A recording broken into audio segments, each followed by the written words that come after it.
रात्री माणसं गाड्या चालवतात, त्याला झोप लागते किंवा डुकलं येतं, त्याच्यामुळे त्यांचे ॲक्सिडेंट पण होतात. त्यासाठी हे म्हणजे आपल्या आईला डिटेक्ट करतो, आपल्या आईला डिटेक्ट करतो. जर आपले आई बंद झाले तर तो वाचतो.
कमांड देतोय ना.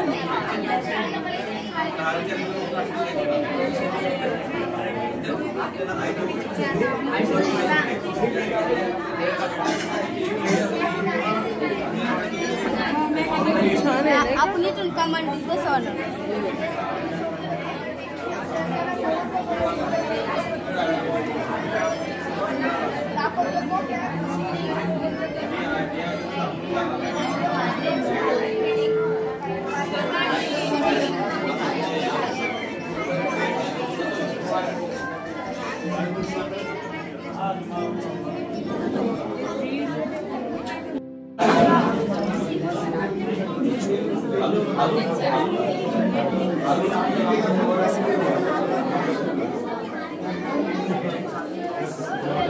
म्हणजे जी वस्तू बनवायची ती आपल्याला डिझाईन ब्रेन जो ऍक्टिव्ह झाला ना तर आपल्याला आपल्या शिकवलेलं लक्षात राहतं, आपल्याला चांगलं होतं.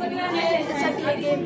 हा, या गेमचं नाव सांगितलं काम केलं तर आपलं मिडल ब्रेन कसं होतं. हा, मग याचं नाव सांग. या गेमचं नाव काय? हे गेम ब्रेन जिम. ओके.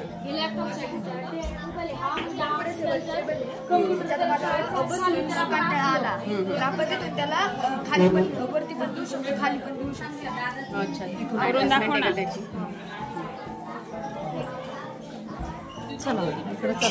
काम केलं तर आपला उजव्या साईडचा मेंदू विकसित होतो आणि जर उजव्या हाताने काम केलं तर आपल्या डाव्या साईडचा मेंदू विकसित होतो. तर आपल्याला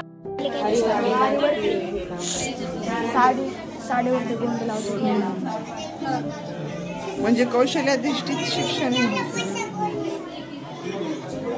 हे सामान कोण अवेलेबल करून देतं बाळा? कोण अवेलेबल? संपूर्ण साहित्य सर उपलब्ध करून देतात, म्हणजे रॉ मटेरियल. त्याच्यापासून आम्ही शिकून ते बनवतो. अच्छा, मग तुम्ही शिकता कसं? युट्यूबचंच का? हा, युट्यूब, इंटरनेट किंवा पालक पण येतात शिकवायला. पालक पण येतं. हे पण पालक शिकवतात? हा, ज्यांना म्हणजे ज्या महिलांना आवड असते त्यामध्ये ते येऊन शिकवतात. मॅडम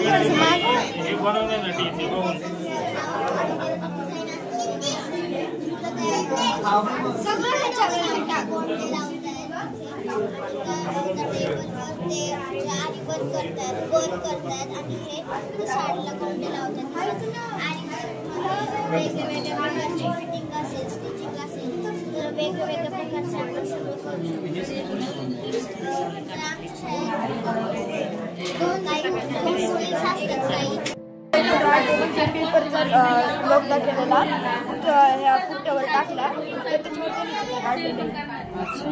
खाली पण डिझाईन ज्याला ज्याच्यात आवड आहे तो ते करतो है ना. पण फूड बनवलेलं. हे कितवीची बरं मुलं करतात साधारणतः? पहिली तर चौथी सर्व करतात. इथे कोणाला बंधन नाही त्यांनी, कारण ज्याला ज्याच्यात आवड असेल तो करू शकतो. अच्छा, बंधन नाही. आणि मग अभ्यास कधी करतात? अभ्यास आमचा 3 महिने महिन्यात कंप्लीट होतो आणि मग नंतरचे 3 महिने अभ्यास करता तुम्ही.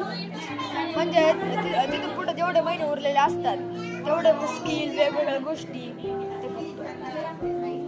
आता ह्या काचेच्या खोल्या आहेत हे मुलांनी सांगितलेलं आहे सरांना. सरने त्यावेळेस विचारलेलं आपल्याला शाळा कशी पाहिजे, तेव्हा मुलं म्हणली काचेच्या खोल्या असल्या पाहिजे. जर आता आपण वर्गात बसलो तर बंदिस्त असतं, आपलं गरम होतं, बाहेरचं काय बघता येत नाही. पण जर आपण या वर्गात अशा काचेच्या रूममध्ये बसलो तर बाहेरचं दिसतं, हवा येते व आपल्या निसर्गात असं राहतो तसं वाटतं, शिकायला पण मजा येते. वारे सरांविषयी अजून काय सांगायचं आहे का तुला? तर म्हणजे मी तर आलो नसतो या शाळेत जर वारे गुरुजी नसते. म्हणजे मी पहिलं बाबूवाडीला जाणार होतो, पण नंतर लॉकडाऊन आलं, नंतर माझं गाव इथेच वरुडे म्हणून तिथं आलो. मग योगायोगाने वारे सर इथं आले, मग मी पण या शाळेत आलो त्यावेळेस. अच्छा, मग तू कितीला इकडे आल्या? मी तिसरीत आलो. तिसरी ते इथे 4थी पर्यंत शाळा आहे. आता तुमचं ओपन चालू आहे? Open school. Okay okay. मग आता तुम्हाला शिकवायला कोण आहे सध्या? आम्ही सेल्फ स्टडीज करतो. सेल्फ स्टडी म्हणजे पहिलं स्वतःच्या मनाने करतो, तरी नाही समजलं तर इंटरनेटच्या मदतीने समजून घेतो, जरी नाही समजलं तर शिक्षकांच्या मदतीने. बरं, तुझ्या वर्गाच्या हिशोबाने तुझी अचिव्हमेंट काय आहे बरं अशी विशेष? जसं तू इतरांचं सांगितलं की मी ज्यांना ज्याच्यात आवड आहे ते हे करताय, तुला काय आवडतं किंवा तुझ्या रोबोटिक्स आवडतं. मग तू काय केलेलं आहे रोबोटिक्स मध्ये? म्हणजे आम्ही एक रोबोट पण बनवलेला आहे, अलेक्सा पण बनवलेली आहे, वेगवेगळ्या गाड्या बनवतो. मग हे कोणी शिकवलं तुम्हाला? इंटरनेट. आणि एक पालक आहेत, म्हणजे त्यांचं इलेक्ट्रिकलचं दुकान आहे. ओके. मग ते आम्हाला येऊन पार्ट करून सांगतात त्याचा काय यूज आहे, मग आम्ही ते आर्ट वर्क असेल, आर्ट अँड क्राफ्ट असेल किंवा ज्वेलरी असेल. म्हणजे आता ज्वेलरी पण मुलांनी बनवलेली आहे. इथं ग्रीन गोल्ड आहे, हा तिथं हा व्हाईट गोल्ड आहे, त्याच्यामध्ये हा अशा प्रकारचं स्ट्रक्चर आम्ही बनवलेलं आहे. म्हणजे आपल्या खडून लिहिता येईल, मार्कात लिहिता येईल, आणि जर ते उपलब्ध नसलं तर मग अच्छा. इथे कोणता क्लास बसतो? इथे स्पेशली काय घेता तुम्ही? म्हणजे पहिली चौथी एकत्र असतात. एकत्र असतं का? इथे काय सगळे सब्जेक्ट इथे बसून घेतात?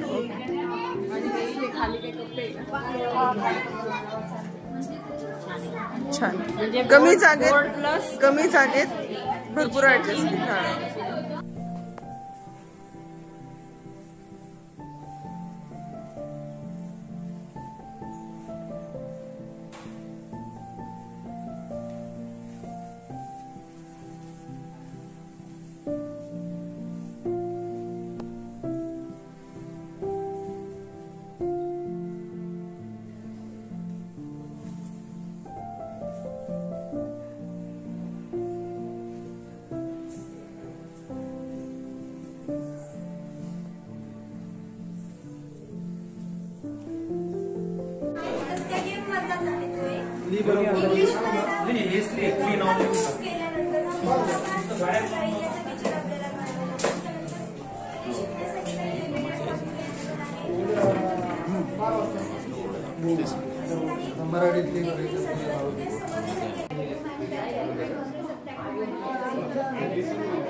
सेंसर आहे.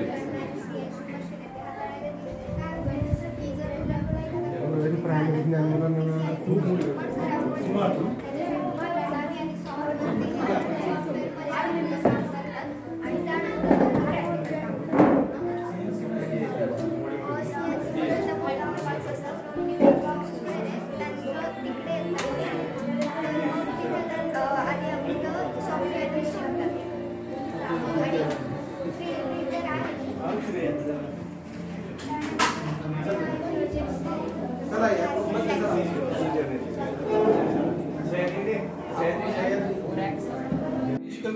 त्यामुळे आम्ही याचा व्हिडिओ ऑफ करणार आहे. तुम्हाला काय घ्यायचं ऑडिओवर तुम्ही त्याचा इंटरव्ह्यू घ्या.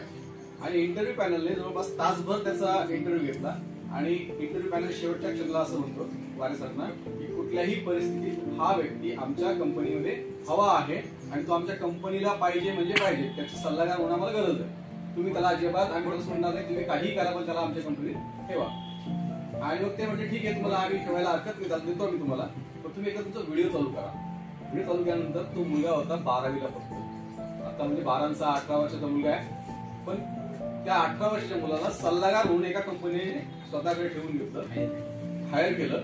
₹1,00,000पेक्षा जास्त पगार त्याला मिळतोय. त्याची 12वी पेपर अजून व्हायची बाकी आहे.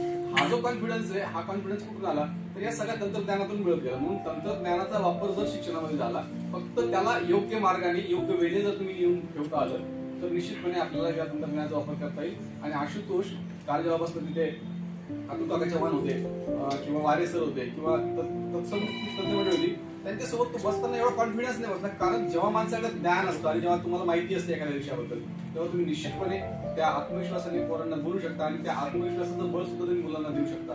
आणि म्हणून आपण या विषयाचा गांभीर्याने विचार केला पाहिजे की तंत्रज्ञानाचा वापर आता मोबाईलचा वापर खूप वाढलाय, पण तो वेगळ्या वेळी वाढलाय. मुलं रील्स बघतात, त्यापेक्षा त्यांना वेगळ्या मार्गाकडे जर आपण घेऊन गेलो तर निश्चितपणे त्याच्यामध्ये फायदा होईल असं मला वाटतं.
लवकरच चालू करायची आम्हाला.